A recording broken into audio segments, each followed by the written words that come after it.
세상에서 사람이 가장 초라해질 때가 있습니다. 사람이 비참해지고 초라해질 때가 있습니다. 그럴 때가 어떤 때냐면은 내가 힘든 일이 있고 마음의 위로가 필요한데 어디 가서 말할 곳 하나 없을 때, 내 얘기를 들어줄 사람이 하나도 없을 때, 그럴 때가 사람이 정말로 초라해집니다. 아무리 밖에서 인정받는 사람이라고 하더라도, 아무리 밖에서 유능하다, 잘한다고 인정받는 사람이다 하더라도 집에 들어가서 가족에게 내가 오늘 회사에서 이런 일이 있었어, 내가 밖에서 이런 일이 있었어 말해줄 사람이 한 명도 없다면은 그 사람은 정말로 지치고 피곤할 것입니다. 비참하고 초라할 것입니다. 왜 아무도 나의 아픔을 모를까? 왜 내가 이 세상에서 이렇게 힘든 걸 아무도 모를까? 이러면은 우리가 세상에서 마치 버림받은 것 같은 마음이 들 때도 있을 것입니다. 내가 이 세상 살아가면서 나름대로 몇십 년 열심히 살아왔는데 왜 내 아픔 하나 알아주는 사람이 없지? 왜 나는 이 힘든 얘기를 해줄 사람 한 명도 없지? 혹시 하나님께서 나를 버리셨나? 하나님을 믿는 사람이라 할지라도 이런 마음속에 고민이, 처량함이, 비참함이 묻어나올 수도 있습니다. 그러나 사랑하는 향기로운 교회 성도님들, 하나님께서는 우리 아버지이십니다. 우리가 잠시 잊을지라도, 때로는 우리가 비참함과 초량함 가운데 잠시 잊을지라도 하나님은 우리의 아버지이시고 우리는 하나님의 자녀라는 사실은 변하지 않습니다. 다만 우리가 잠시 잊어버렸을 뿐입니다. 세상이 다 우리를 떠나고 버린다 하여도 하나님께서는 우리를 버리지 않으시고 항상 우리 곁에 계셨습니다. 얼마나 우리를 사랑하셨으면은 자기 아들을 죽이면서까지, 자기 아들을 버리면서까지 우리를 입양해 주셨습니다. 우리를 입양하기 위해서 자기 아들을 버리실 만큼 사랑하셨는데 하나님께서 어찌 우리를 버리시겠습니까? 다만 우리가 하나님께 나아가지 않은 것뿐입니다. 하나님께서는 우리를 너무나 사랑하시며 불쌍히 바라보시며 눈물 닦아주길 원하십니다. 하지만 그럼에도 우리가 아픔과 슬픔을 겪을 때에는 우리가 어떻게 해야 될지 모를 때가 많습니다. 이거 어떻게 해야 될지, 내가 지금 이 문제를 어떻게 해결해 나가야 되지, 이거 답도 안 보이는데 아무도 내 편이 안 되어주는 것 같은데 이거 어떻게 해야 되지, 하나님도 나를 떠나 계신 것 같은데 어떻게 해야 되지, 혹여 내가 하나님께 버림받은 것은 아닌지 두려울 때, 세상 만사가 두렵고 떨릴 때 우리는 어떻게 해야 할까요? 오늘 말씀을 통해서 하나님께서는 우리가 하나님께 버림받은 것 같을 때 우리가 어떻게 해야 되는지 말씀을 통해서 우리에게 말씀하고 계십니다. 우리에게 전해주고 계십니다. 그 전에 이 호세아서의 말씀이 어떤 배경 가운데, 어떠한 상황 가운데 말씀이 선포되고 있는지 잠깐 살펴보겠습니다. 1장 1절 말씀 보면요, 요아스의 아들 여로보암이 이스라엘 왕이 된 시대라고 하면서 이 시대가 어떤 시대인지 밝히고 있습니다. 우리가 흔히 여로보암 2세라고 부르는 사람이 지금 왕입니다. 여로보암 2세는요, 이 사람이 북이스라엘 다스리고 있을 때인데, 그러면은 여로보암 2세가 왕이었을 때, 그리고 이 북이스라엘의 정세는 어땠을까요? 이 나라의 분위기는 어땠을까요? 열왕기하 14장 26절부터 27절까지 말씀 제가 읽겠습니다.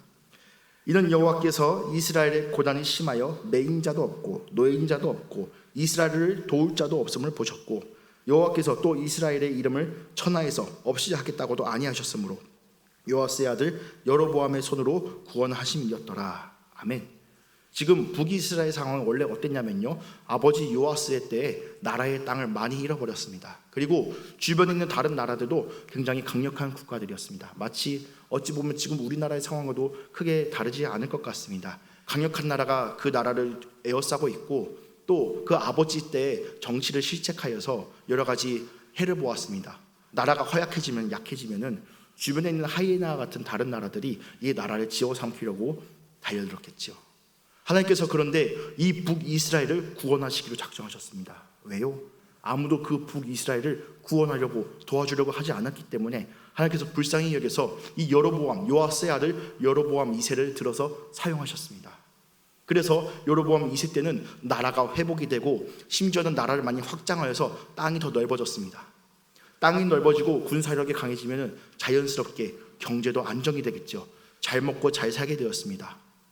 그런데 문제가 생겼습니다.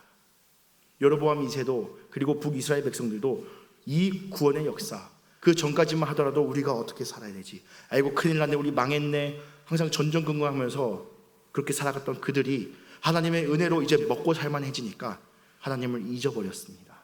하나님을 떠나버렸습니다. 오히려 더 우상 숭배를 하였습니다. 하나님이 아닌 다른 것들을 쫓고 저 신한테 절을 했더니 그 덕분에 내가 잘 먹고 잘 살게 된 거야. 저 신 덕분에 우리가 잘 살게 된 거야. 왕은 또 어떻게 했을까요? 하나님을 의지하지 않고 주변의 다른 나라들을 정치를 이렇게 하면은 외교를 이렇게 하면은 우리가 잘 먹고 잘 살 수 있을 거야. 하나님을 떠나버렸습니다. 하나님께 대한 감사가 없었습니다. 하나님께서 구원해 주셨더니 하나님을 버리고 오히려 다른 신에게 붙어있던 시대가 바로 오늘 말씀 나오는 호세아 선지자가 활동하던 시대였습니다. 하나님의 은혜를 완전히 잊어버린 세대. 그렇기 때문에 하나님께서는 북이스라엘 상황을 2절 말씀 이렇게 말씀하십니다. 여호와께서 처음 호세아에게 말씀하실 때 여호와께서 호세아에게 이르시되 너는 가서 음란한 여자를 맞이하여 음란한 자식들을 낳으라. 이 나라가 어찌하였다고요? 여호와를 떠나 크게 음란함이었다. 이 나라가 음란하였다. 이 나라가 하나님 앞에 너무나도 음란하였다. 그래서 너 호세아는 음란한 여자를 아내로 맞이하고 음란한 자식들을 낳으라고 말씀하십니다. 여기서 음란이란 말은 무엇일까요? 음란. 우리가 음란이란 말을 떠올리면은 여러 가지 안 좋은 것들을 떠올릴 수 있겠지만은 이 말씀이 나오는 음란한 여자는요, 자신의 웃음을 팔아서 생계를 유지하는, 돈을 받고 자신의 웃음을 파는 그런 여자를 의미하고 있습니다. 그리고 음란한 자식은 무슨 얘기냐면요, 그런 웃음을 팔아서 돈을 버는 그런 여자에게서 아버지를 알 수 없는 그런 아이들이 막 태어날 것입니다. 피부색도 다르고 생김새도 다르고 이 아이의 아비는 누구일까? 우리들 속된 말로 콩가루 집안이죠. 이 아이는 누구의 아버지일까? 누구의 자식일까? 알지 못하는 사생아와 같은, 그러니까 웃음을 팔아서 돈을 버는 그 여자와 그렇게 돈을 벌매도 아무런 죄책감이 없는 그 여자를 찾아와서 아내로 맞이하고, 그리고 이 자식들을 데리고 와서 같이 사는데 이 자식들이 누구의 자식인지, 이 자식의 아비가 누구인지, 머리색도 다르고 피부 색깔도 다르고 생김새도 다 다른 이 녀석들, 이 혼란한 가정을 호세아에게 품으라고 하나님께서 명령하고 계십니다. 그러니까 하나님께서 호세아에게 주신 명령은 정말로 곤란한 명령이었습니다. 만약에 우리가 생각할 때 위대한 선지자라면 어떻게 해야 될까요? 왕도 잘못하고 있고 종교 지도자들도 잘못하고 있고 백성들도 잘못하고 있습니다. 그러면은 기왕이면 멋있게 여로보암 2세 왕에게 가서 당신이 이렇게 정치하시면 안 됩니다. 목숨 걸고 직언을 하다가 목베임을 당하거나, 아니면 그 당시 종교 지도자 대제사장에 가서 이렇게 하나님을 섬기면 안 됩니다 라고 꾸짖거나 백성들에게 소리치면서 여러분들 회개하십시오, 하나님께 돌아오십시오, 이렇게 사역을 해야지, 활동을 해야지 우리가 볼 때는 뭔가 멋있어 보일 것입니다. 그래, 이게 선지자가 하는 일이지. 왕을 꾸짖고 종교 지도자를 꾸짖고 백성들을 꾸짖고 회개하고 돌이켜라 라고 이야기를 해야지 하나님의 사역 아닌가? 그런데 오늘 하나님께서 호세아에게 맡겨주신 사역은 무엇입니까? 같이 사는 것은 상상도 할 수 없는 그런 여자를 데리고 살라고 말씀하시고, 내 자식이라고 부를 수 없는 자식들, 그 아이들을 데리고 내 자식이라고 품으라고 말씀하십니다. 정말로 곤란한 사역을 하나님께서 호세아에게 명령하십니다. 2절 말씀 자세히 보면은 처음 호세아에게 말씀하실 때 호세아에게 처음부터 주신 명령이 어떤 명령이었다고요?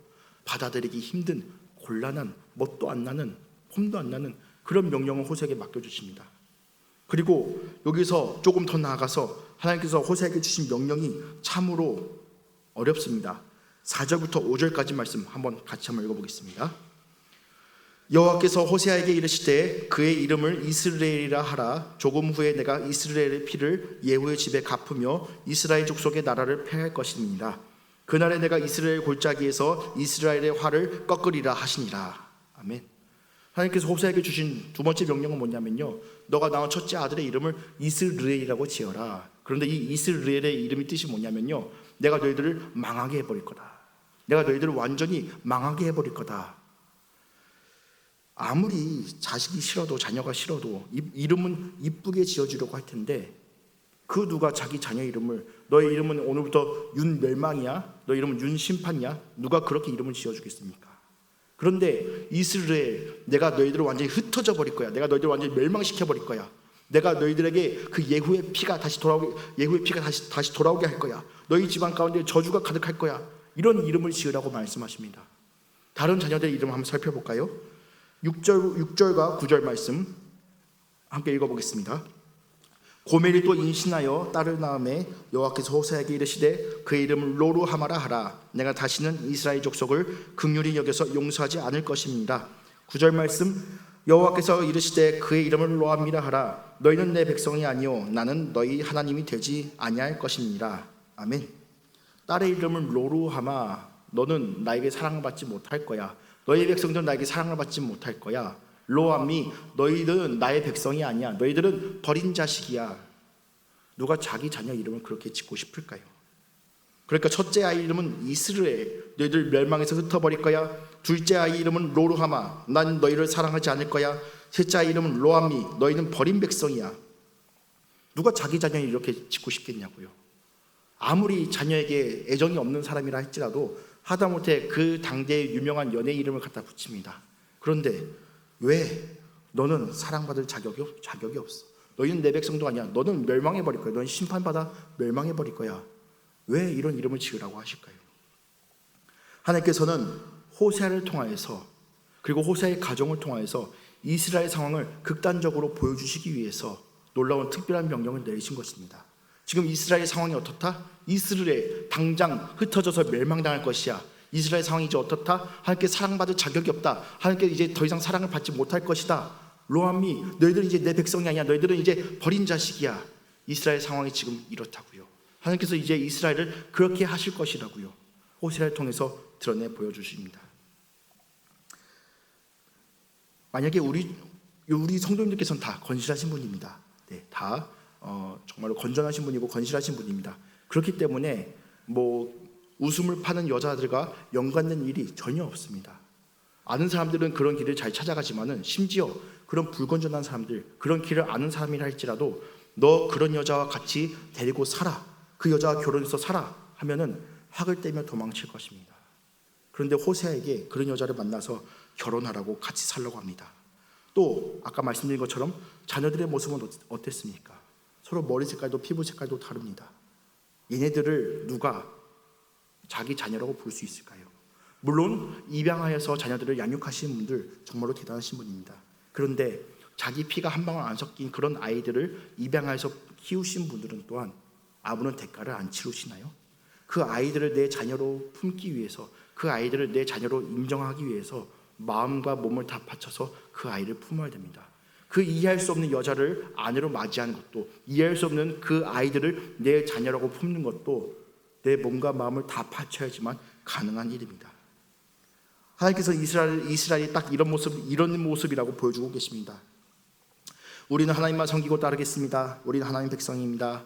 해놓고서는 틈만 나면 점집 찾아가고 무당집 찾아가고 세상 미신 부적이란 부적은 다 사다가 모셔두는 그런 이스라엘 모습. 살만해지면은 하나님을 갖다가 버리고 역시 그 무당이 용했구나. 그 더럽고 음란한 우상의 산당을 더 열심히 찾습니다. 이런 사람들, 하나님을 섬기면서 다른 우상을 섬기는 것, 우리는 이것을 뭐라고 합니까? 두 집 살림, 세 집 살림이라고 하죠. 두 집 살림, 세 집 살림하는 사람이 나는 아내도 사랑하고 내 첩도 사랑해. 이것이 정말 아내를 사랑하는 것일까요?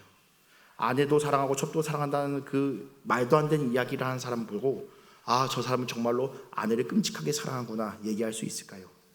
이스라엘 상황이 지금 고멜과 똑같았다 이 말씀입니다. 두 집 살림, 세 집 살림 하면서 난 하나님도 믿을 거지만 다른 것도 섬길 거야. 다른 것도 섬길 거야. 이런 사람들을 우리가 남봉꾼이라 부르지요. 하나님과 우상을 동시에 섬기는 사람들, 우상 숭배자라고 합니다. 그래서 하나님께서는 이스라엘을 통해서 이렇게 말씀하신 겁니다. 내가 너희들을 찢어버릴 거야. 내가 너희들 다시 사랑하지 않을 거야. 로암미, 너희들은 내 자식이 아니야. 내 백성이 아니야. 그러면은 이 말씀은 과거 저 북이스라엘의 여로보암과 그 백성들을 향한 이야기로 끝난 것일까? 그 사람들 왜 하나님 믿는다고 하면서 억지로 우상 숭배하고 나쁜 것을 따라갔을까? 나랑은 상관이 없네. 나 하나님 잘 믿으니까 나랑 상관이 없네. 우리에게도 주시는 말씀이시죠. 우리에게도 주시는 경고의 말씀입니다. 너희들이 만약에 나 하나님 위에 다른 신을 섬기면은 내가 너희들을 찢어서 흩어버릴 거야. 너희들은 사랑받지 못할 거야. 너희들은 내 자식이 아니게 될 거야. 우상 숭배란 무엇입니까? 난 살면서 점집은커녕 무당집, 절 이런 데도 기웃된 적이 없는데요. 난 살면서 이상한 우상 따라간 적이 없는데요. 나는 뭐 음란하거나 불건전한 짓을 한 적이 없는데요. 아니면은 그래, 오늘 이 말씀은 예수 믿기 전 우리들의 모습만 이야기하는 거구나.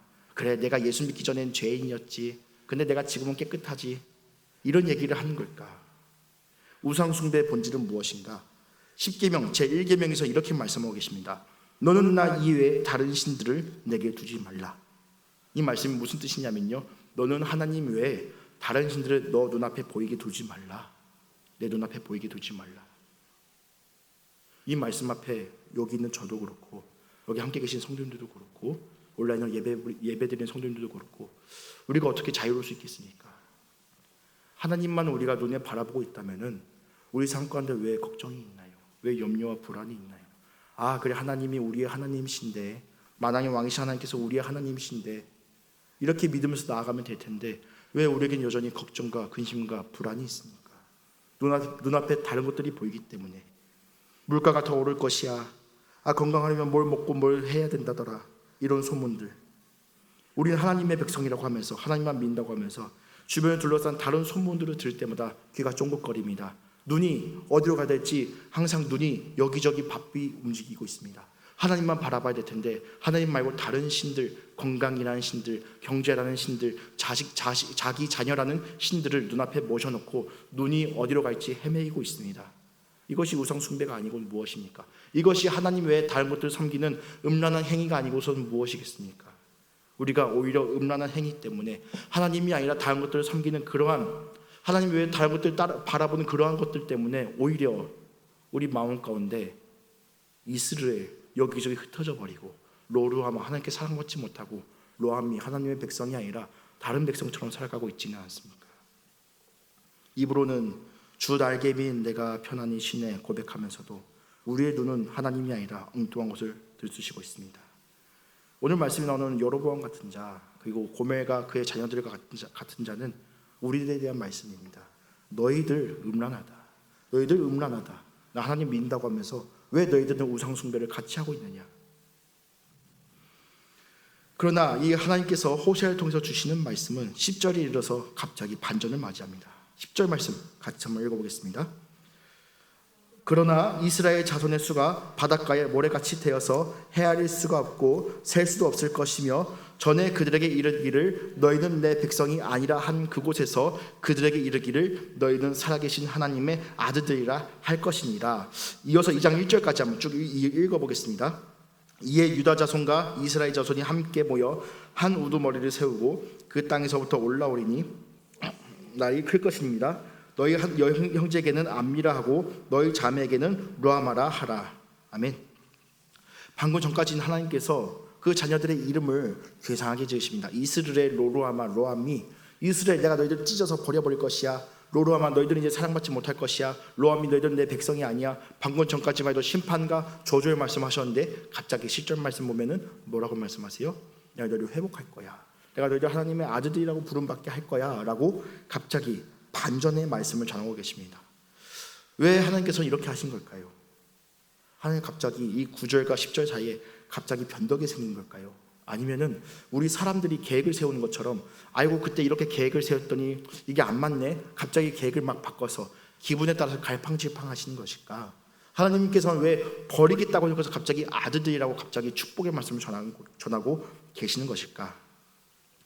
오늘 이 10절 말씀 보면요, 이 말씀 가운데 이미 힌트가 있습니다. 왜 하나님께서 갑자기 저주하다가 축복의 말씀하시는가? 말씀 보면요, 자손의 수가 바닷가에 모래같이 되어서. 어디서 많이 본 표현 아닙니까? 너희들의 자녀들의 수가 바닷가에 모래같이 될 것이다. 이 말씀은 언제 주신 말씀인가? 창세기로 한번 넘어가겠습니다. 쭉 앞으로 가서 창세기 22장 17절부터 18절까지 말씀 함께 읽겠습니다.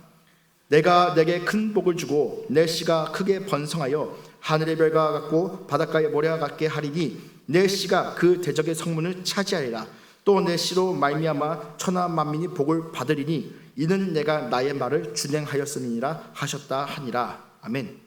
이 말씀은 언제 주신 것이냐면요, 하나님께서 아브라함에게 너의 아들 이삭을 바치라 라고 말씀하셨을 때 아브라함이 그 믿음 가운데 명령을 준행하였습니다.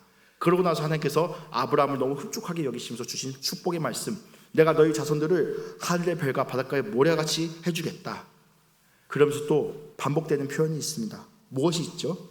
말씀 열심히 보신 분들은 이 표현이 반복되고 있네. 어떤 표현이 반복되고 있습니까? 내 씨에 대한 이야기가 나왔습니다. 씨. 이상하다. 목사님, 오늘 호세아 말씀에는 씨에 대한 이야기가 없는데요? 왜 갑자기 씨 얘기를 얘기할까요? 아까 호세아의 첫째 아들 이름이 무엇이었습니까? 이스르엘.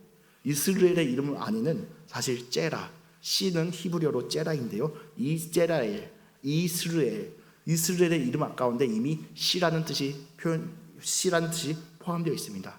그러니까요, 이스라엘 원래 이름의 뜻이 하나님께서 마치 씨 이것을 한 움큼을 그냥 막 흩어버리듯이, 찢어버리듯이 너 이스라엘을 멸망하게 해버릴 거야. 너희들 흩어져서 마치 이 덩어리를 아무것도 아닌 것처럼 만들어 버릴 거야. 이 표현으로 이스라엘이라는 이름을 주셨던 거지만은, 이 언약 앞에서 바닷가의 모래같이 너희들을 창대하게 하리라, 내가 너희들을 회복시키리라, 이 말씀 가운데 이스라엘의 이름이 바뀌었습니다. 무엇으로 바뀌었을까요? 의미가 바뀌어버렸는데, 같은 단어지만 의미가 바뀌어버렸는데, 내가 너희들에게 생명의 씨앗을 뿌려서 너희들을 소성시키리라, 회복시키리라. 저주의 말씀이 하나님의 언약 가운데 회복의 말씀으로 바뀌어버렸습니다. 하나님이 변덕을 부린 걸까요? 아니요, 사람이 변덕을 부렸죠. 우리가 하나님만 믿겠습니다, 하나님만 따르겠습니다 하지만 사람이 변덕을 부렸습니다. 하나님 말고도 다른 것들, 좋은 것들이 있네, 하나님 말고도 다른 섬길 것들이 있네. 사람이 변덕을 부렸지만 하나님은 저 창세기 아브라함 때부터 주신 그 약속의 말씀을 잊지 않으시고 지키셨습니다. 그래서 아무리 이스라엘 백성들이 하는 모습이 하나님께 버림받아 마땅하고 흩어져 마땅하고 백성이 아니라 저주받아 마땅함에도 불구하고 하나님께서 이 약속을 기억하셨기 때문에, 그래, 내가 너희들을 이스라엘, 내가 씨를 뿌려서 그 나라를 회복시키듯이, 그 밭을 회복시키듯이 너희들을 회복시켜 줄 것이다. 하나님의 명령 앞에, 하나님의 약속 앞에 저주의 말씀이 축복의 말씀으로 바뀌었습니다. 또 2장 1절 말씀을 보면은 이 백성들의 이름, 이 자녀들의 이름이 어떻게 바뀌었습니까? 너희 형제에게는 암미라 하고 너희 자매에게는 루하마라 하라. 원래 이름이 뭐였지요? 로암미, 로루하마. 로는 우리들의 표현으로 아니야, 아니야 백성, 아니야 사랑받아. 아니야가 사라졌어요. 너희들이 사랑받을 것이야, 너희들이 내 백성이 될 것이야. 하나님의 약속 앞에서, 하나님의 흔들리지 않는 약속 앞에서 버림받았지만, 너희들은 사랑받을 자격이 없는, 사랑받지 못해도 아무 할 말이 없는 그런 백성들이었지만은, 또 하나님께 버림받고 자기 스스로도 나 이제 하나님 백성 안 할래, 나는 다른 신들 섬기는 백성 할래, 하나님 믿는 것보다 다른 신 섬기기 더 좋더라. 하나님을 떠난 이 백성들을 향하여서 너희들은 내 백성이다, 회복의 말씀을 선포하고 계십니다. 하나님의 자식이라 부름받을 수 없는 사생아 같은 우리도, 하나님과 전혀 다른 성품을 가진 우리도 하나님의 씨를 품은 자녀로, 하나님의 아들로, 하나님의 긍휼받은 사람으로 바꾸어 주십니다. 감히 하나님께 나아갈 자격이 없는 우리를 하나님께서는 내 자녀야, 나는 너희들의 아버지고 너희들은 내 자녀야, 하나님께서 이렇게 말씀해 주셨습니다. 자격이 없는 사람에게 우리에게 자격을 베풀어 주셨습니다. 그런데 우리가 감히 어찌 하나님 앞에서 내가 이만큼 했는데, 내가 이렇게 했는데 하나님 앞에서 어떻게 내 권리를 주장할 수 있겠습니까? 누가 우리를 위협하고 넘어뜨리려 한다면은 우리의 아버지이신 하나님께서 친히 싸워주시고 친히 심판하십니다. 마치 하나님께서 이스라엘 백성들이 감히 싸울 수 없었던 그 이집트 군대들을 홍해에서 무찌르신 것처럼, 광야에서 그들을 괴롭혔던 가나안 족속들을 다 무너뜨리신 것처럼, 가나안 땅에 입성하여서 그 땅을 차지할 수 있게 하신 것처럼, 이스라엘 백성들이 원래 할 수 없는 일인데 하나님께서는 애굽을 탈출하여서 광야를 넘어서 가나안을 정복할 수 있게 하신 것처럼, 우리의 인생 가운데서도 하나님께서 우리가 아무것도 한 것은 없는데 우리의 삶을 정복하게 하십니다. 우리의 삶을 하나님께 사랑받아 마땅한 자, 하나님의 씨를 받음으로 생명을 받고 회복받아 마땅한 자, 하나님의 백성이 되고 하나님의 아들들이라 표현받아, 하나님의 아들들이라 사랑받아 마땅한 자로 바꿔주십니다. 우리 성도님께서는 또 우리가 감당할 수 없는 삶의 무게들이 얼마나 많으십니까? 살다 보면은 경제적인 문제도 그렇고, 건강의 문제도 그렇고, 내 자녀들의 문제도 그렇고, 내 사업장의 문제도 그렇고, 삶의 무게가 얼마나 많으십니까? 이거 어떻게 해결되지? 나는 힘이 없는데 하나님 나 버리신 거 아닌가? 나 사랑하지 않는 거 아닌가?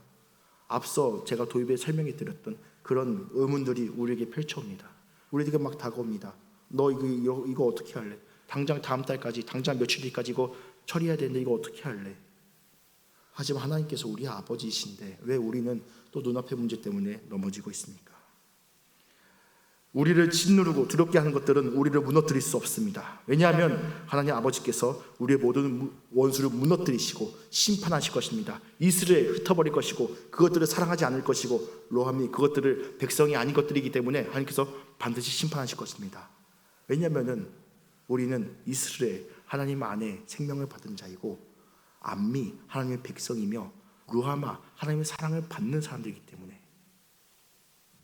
심판받아 흩어져야 될 이름 이스라엘, 누구에게도 사랑받을 자격이 없는 로루아마, 아무도 품어주지 않을 이름 로함이, 이 저주받은 이름이 바뀌게 된 데에는 하나님의 약속이 있었습니다. 하나님의 변치 않는 사람, 하나님의 신실하신 사랑이 있었습니다. 그 약속을 지키기 위해서 하나님은 변하지 않고 끝까지 오셨는데 여기에는 사실 대가가 필요했습니다. 우리는 그냥 아무것도 안 하고 그냥 받았어요. 하나님께서 약속하셨기 때문에 우리가 한 것이 없음에도 불구하고 아이고 내가 하나님께 헌금을 많이 했네요, 봉사를 많이 했네요, 시간을 많이 들였네요, 이런 것들 때문에 하나님께서 우리를 구원해 주신 게 아니라 그냥 사랑하기 때문에 우리를 바꿔주셨어요. 백성이 아닌데 백성으로 삼아주셨어요. 안아주셨어요.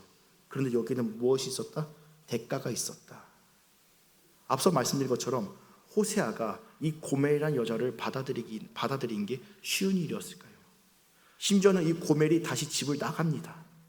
고멜을 되찾아오기 위해서 자신의 별것도 없는 자신의 전 재산을 다 갖다 바쳐야지만 고멜을 데려올 수 있었습니다. 하물며 이 자녀들을 자기의 자녀로 품는 데에는 호세아가 과연 아무런 대가가 없었을까요? 아무런 희생이 없었을까요? 내가 힘들게 낳은 자식조차도 내 말을 안 듣고 내 마음을 상하게 하면 너무나도 힘든데 나와 피 한 방울 섞이지 않은 그 자녀들을 내 자녀로 삼는 것이 과연 호세아에게 아무런 대가가 없는 그러한 공짜로 이루어진 일이었을까요? 우리를 위해서 이 대가를 치르신 분이 있었습니다. 그분은 예수 그리스도입니다. 우리는 본래 하나님과 아무런 연관이 없는, 하나님과 관련이 없는 하나님 밖에 있는 사람들이었습니다. 호세아의 자녀들과 같았습니다. 혈통으로도 유대인이 아니고 영적으로도 하나님에 대해서 전혀 모르는, 하나님께 예배하지도 않는 그런 사람들이었습니다. 말 그대로 사생아와 같은 사람들이었습니다. 그런데 우리가 어떻게 하나님의 아들, 하나님의 딸이라고 우리가 어떻게 부름받을 수 있게 되었습니까?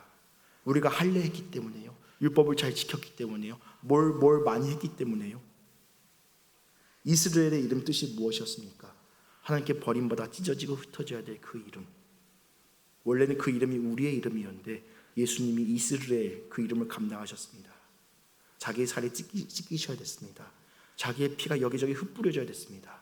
이스라엘 그 이름을 예수님께서 감당하셨습니다. 로루아마 너희들은 사랑받을 자격이 없어, 너희들은 버림받은 자식이야. 그 이름을 예수님이 감당하셨다고요. 하나님께 아무런 사랑을 받지 못했습니다.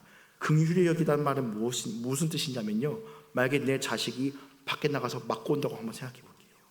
자식이 눈탱이 밤새가 돼서 돌아왔습니다. 마음이 어떻습니까? 찢어진 것 같습니다.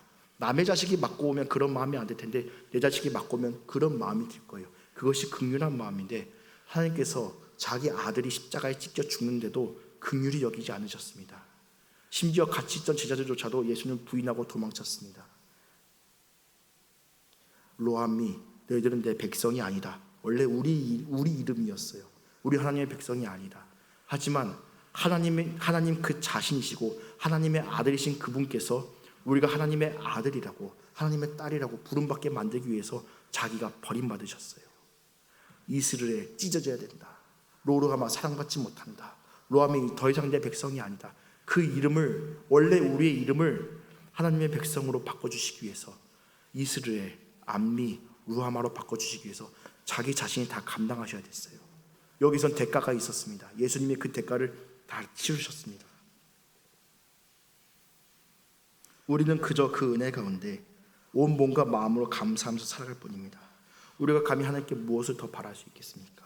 하나님의 백성을 바꿔주셨는데 우리는 왜 또다시 다른 것들을 바라고 있습니까?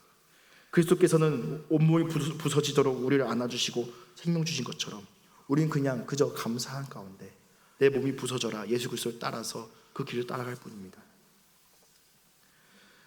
우리가 살아가는 이 시대도 여로보암 시대처럼 음란합니다. 하나님께서 이 대한민국을 잘 먹고 잘 살게 해주셨습니다. 물론 저같이 젊은 세대들은 배고픔이 뭔지 모릅니다. 가난이 뭔지 모릅니다. 그러나 하나님께서 이 대한민국을 잘 먹고 잘 살게 해주셨습니다. 물론 시대가 변화해도 경제적인 어려움, 두려움은 항상 있었습니다. IMF라든지 오일 쇼크라든지 그런 어려움들은 하나님께서 대한민국을 잘 먹고 잘 살게 하신 이후에도 경제적인 어려움, 두려움은 항상 있어 왔지만은 그래도 하나님께서는 우리가 맨 감자, 맨밥만 먹던 시대에서 벗어나서 잘 먹고 잘 살게 해주셨습니다. 문화적으로 융성한 나라가 되게 해주셨습니다. 그런데 왜 우리는 여전히 하나님께 감사하지 못하고 이 북이스라엘과 여로보암처럼 하나님을 찾지 못하고 다른 엉뚱한 우상들을 찾고 있습니까? 그 가운데서 입시지옥이니 사당오락이니 하는 무서운 말들 만들어서 자녀들을 지옥에 내모고 있고, 이태백 사오정이니 이런 여러 가지 이상한 말들을 만들어서 너 젊은 놈인데 왜 직장을 다니고 있지 않아? 너 이제 나이 들었으니까 빨리 그만둬야 되지 않아? 다른 세대들을 비웃고 그 사람들 면박 주고 무시하고 웰빙이니 힐링이니 그런 말들을 앞세워서 나만 잘 먹고 잘 살아야지, 나만 행복하게, 나만 내 가족만 행복하게 잘 먹고 잘 살아야지. 우리는 왜 하나님께서 우리를 구원해 주셨는데 엉뚱한 이름들을 내세워서 다른 사람들을 무시하고 나만 내 안위만 찾고 있습니까? 우상을 같이 섬기는 음란한 창녀이자 음란한 사상과 같이 그렇게 우리가 되었습니다. 우리 대한민국도 하나님께 버림받아서 마땅한 사람들이 되었습니다. 하지만 하나님께서는 우리를 버리지 않으셨습니다. 예수 그리스도의 십자가의 그 사건은 저 먼 옛날 어느 히브리 청년이 했던 그 옛날 일이다, 그걸로 끝난 것이 아니라 오늘 지금 살아가는 우리에게도 똑같이 역사하고 계십니다. 예수 그리스도의 십자가 찢기심이 우리에게 생명이 되어주셨고, 예수님의 십자가 찢기심이 우리에게 배부름이 되어주셨습니다. 그 십자가의 사건은 과거 옛날의 일로 끝난 것이 아니라 하나님 밖에 있던 우리를 하나님 안에 삼아주셨고, 심지어 하나님 안에서도 우리가 여러 가지로 흔들리고 있음에도 불구하고 우리를 십자가 가운데로 붙드셨습니다. 그 은혜가 우리를 살아가게 하시는데, 심지어 우리가 하나님의 자녀가 되는 그 입양 증서에 십자가 보혈로 도장을 찍어주셨는데 왜 우리는 하나님의 자녀가 아닌 것처럼 살아갈까요? 왜 우리 하나님의 자녀가 아닌 것처럼 걱정하면서 두려워 떨고 살아갈까요? 왜 우리는 십자가를 믿는다 하면서도, 우리가 죄인의 사실을 안다고 하면서도 왜 우리는 어려움을 당할 때마다 십자가에 돌아가지 않을까요? 만약에 제 아들이 어디 가서 맞고 오면은 저에게 찾아올 것입니다. 제 아내에게 찾아올 것입니다. 제 아들이기 때문에요. 옆집 아저씨 찾아가지 않을 것입니다. 그런데 왜 우리는 하나님의 자녀라 하면서도 하나님 아버지께 찾아가지 않을까요? 우리는 어려움을 당할 때마다, 두려운 일이 있을 때마다 누구에게 돌아가야 됩니까? 호세아서 6장 1절 말씀 함께 읽어보겠습니다. 오라 우리가 여호와께로 돌아가자. 여호와께서 우리를 찢으셨으나 도로 낫게 하실 것이요 우리를 치셨으나 싸매어 주실 것입니다. 아멘. 우리가 여호와께 돌아가야 됩니다. 하나님께서 우리에게 베푸시는 은혜는 물론 우리가 아무런 대가를 치르지 않고 예수님께서 모든 대가를 치르신 은혜이고 선물입니다. 하지만 하나님의 그 은혜는 하나님께 돌아가는 자에게 있습니다. 하나님께서 우리를 항상 애타게 부르십니다. 애야 얼른 돌아와. 애야 어디 가고 있니? 애야 돌아와. 우리에게 항상 성령 가운데, 우리 가운데 마음에 찔림을 주시고, 너 그렇게 살면 안 돼. 너 그렇게 살면 안 돼. 나에게 돌아와야지. 너 왜 엉뚱한 것들을 바라보고 있니? 말씀하고 계시는데 왜 우리는 왜 하나님께 돌아가지 않고 엉뚱한 것들을 바라보면서 이것이 나를 잘 먹고 잘 살게 해줄 거야, 그것들을 걱정하고 바라보고 있습니까? 물론 우리가 겪는 고난이 우리의 잘못으로 인한 고난일 수도 있고, 우리가 겪는 고난이 우리가 잘못한 것이 없음에도 하나님께서 베푸시는 원대한 계획 가운데, 내가 이해할 수 없는 그런 계획 가운데 겪는 고난일 수도 있습니다. 하지만 어떤 고난이 되었든지 간에 우리는 어디로 돌아가야 됩니까? 우리의 아버지 하나님. 우리가 어려움을 당할 때 왜 사람을 찾습니까? 물론 사람 찾을 수 있죠. 사람에게 위로를 구할 수 있지요. 하지만 사람들에게 위로를 구해봤자 결국 돌아온 건 뭡니까? 결국 뒤에서 또 다른 얘기를 하더라고요. 우리가 누구에게 돌아가야 됩니까? 하나님께 돌아가야 됩니다.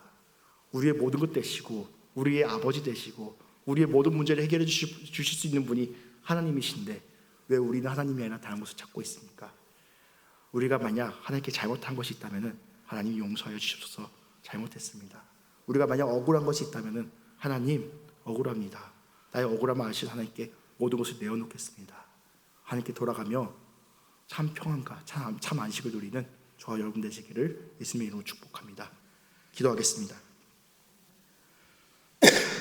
하나님 아버지 감사합니다. 내가 전에는 하나님을 알지 못했습니다. 하나님을 알고 나서도 하나님이 아니라 엉뚱한 것을 찾았습니다. 하나님 용서하여 주시옵소서. 내가 감히 내가 하나님의 자녀라는 소리를 감당할 자격조차 없는데, 그럼에도 불구하고 예수님께서는 자신의 모든 것을 버려서 우리를 자녀 삼아 주셨습니다. 우리가 전에는 하나님을 감히 쳐다볼 수도 없었고 하나님께 나아갈 수조차 없었는데 우리가 하나님을 아버지라고 부를 수 있게 하여 주셨습니다. 그런데 하나님, 우리는 여전히 하나님을 믿는다고 하면서 하나님을 나의 아버지라 고백하면서도 여전히 엉뚱한 것에서 위로를 찾고 엉뚱한 것에서 해결을 바라고 있습니다. 하나님 용서하여 주시옵소서. 이 시간 나의 연약함을 다시 한번 바라봅니다. 나의 죄스러움을 다시 한번 바라봅니다. 그 가운데 하나님 앞에 다시 돌아가기 원합니다. 하나님 아버지, 나를 다시 불러주심에 감사드리며 내가 하나님께 다시 돌아가오니 주여 우리들의 회개를 받아주시옵고 우리를 안아주시옵고 위로하여 주시옵고 힘주시옵소서. 모든 것 감사드리옵고 살아계신 예수님의 이름으로 기도합니다. 아멘.